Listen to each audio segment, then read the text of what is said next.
Remember the Sabbath day, May 24th, in heavenly places.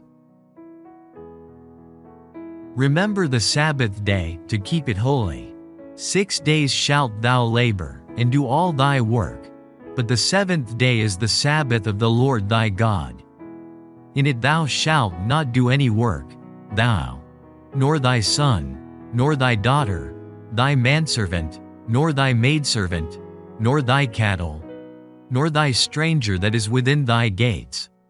For in 6 days the Lord made heaven and earth, the sea, and all that in them is, and rested the seventh day. Wherefore the Lord blessed the Sabbath day, and hallowed it.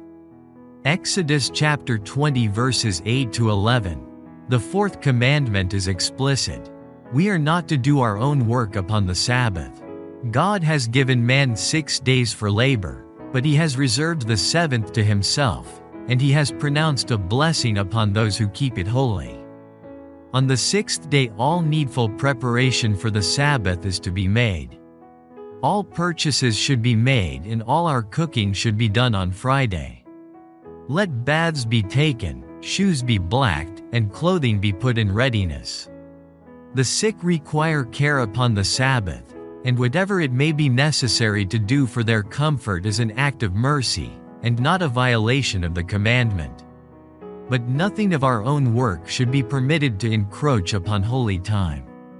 Sunday is generally made a day of feasting and pleasure-seeking, but the Lord would have His people give the world a higher, holier example. Upon the Sabbath there should be a solemn dedication of the family to God. Let all unite to honor God upon His holy day.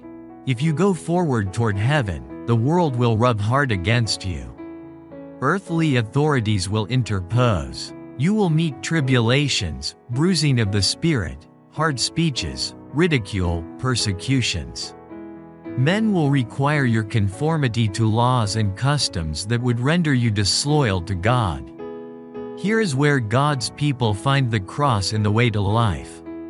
But if the Sabbath of the fourth commandment is sacred, if it is indeed, as brought to view in the third angel's message, the sign between God and His people, we must be careful in every word and in every act to show God honor. The strong force of the downward current will sweep you off your feet unless you are united to Christ as the limpet to the rock. Manuscript 3, 1885.